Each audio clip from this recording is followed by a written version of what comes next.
கௌரவ விரிவுரையாளர்களுக்கு பாலியல் தொல்லை கொடுத்த ஊரிசு கல்லூரியின் துணை முதல்வரை கைது செய்ய வலியுறுத்தி மகளிர் காவல் நிலையத்தை மாணவர்கள் முற்றுகையிட்டு போராட்டத்தில் ஈடுபட்டனர். வேலூரில் பழமை வாய்ந்த கல்வி நிறுவனங்களில் ஒன்றான ஊரிசு கல்லூரியின் துணை முதல்வராக பணியாற்றி வருபவர் அன்பழகன். இவர் அதே கல்லூரியில் கௌரவ விரிவுரையாளராக பணியாற்றி வருபவருக்கு பாலியல் தொல்லை கொடுத்ததாக கூறப்படுகிறது. இது தொடர்பாக துணை முதல்வர் அன்பழகன் மீது 7 பிரிவுகளின் கீழ் வழக்கு பதிவு செய்து விசாரணை மேற்கொள்ளப்பட்ட நிலையில் அன்பழகன் தலைமறைவானார். இதனால் ஆத்திரமடைந்த ஊரிசு கல்லூரி மாணவர்கள் இன்று வகுப்புகளை புறக்கணித்துவிட்டு ஆர்ப்பாட்டத்தில் ஈடுபட்டனர்.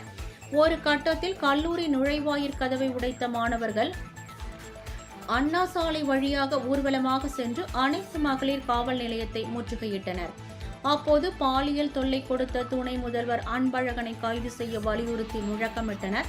இந்நிலையில் துணை முதல்வர் அன்பழகன் ஆந்திர மாநிலத்தில் தலைமறைவாகியுள்ளதாக கூறப்படுகிறது.